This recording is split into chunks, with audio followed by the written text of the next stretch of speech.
ପାଟଣା କୁଣ୍ଡାଖିଆ ନାଳ ଭିତରେ ପଡ଼ି 25 ବର୍ଷୀୟ ଯୁବକ ମୃତ। କେନ୍ଦୁଝର ଜିଲ୍ଲା ପାଟନା ଥାନା ପାଟନା ବ୍ଲକ ଟାଙ୍ଗରପଡ଼ା ପଞ୍ଚାୟତ ଅନ୍ତର୍ଗତ ଟାଙ୍ଗରପଡ଼ା ଗ୍ରାମ ଦେହୁରୀ ସାହିର ସ୍ୱର୍ଗତ ଅନ୍ନଦା ଦେହୁରୀଙ୍କ ପୁଅ ଆଲୋକ ଦେହୁରୀ ନିଜ ମା ସହିତ ବିଲକୁ କାମ କରିବାକୁ ଯାଇଥିଲେ। ତାଙ୍କ ମା ପୁଅକୁ କହିଲେ, ପୁଅରେ ତୁ ଘରକୁ ଯା, ବର୍ଷା ହେଉଛି କହି ଘରକୁ ପଠାଇ ଦେଇଥିଲା।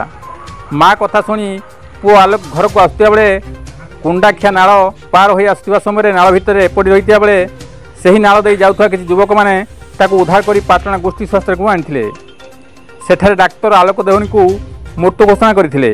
ଖବର ପାଇ ଘଟଣାସ୍ଥଳରେ ପାଟନା ପୁଲିସ ପହଞ୍ଚି ମୃତଦେହକୁ ଜବତ କରିବା ସହ ଶବ ବ୍ୟବଚ୍ଛେଦ କରାଇ ପରିବାର ଲୋକଙ୍କୁ ହସ୍ତାନ୍ତର କରିଛନ୍ତି।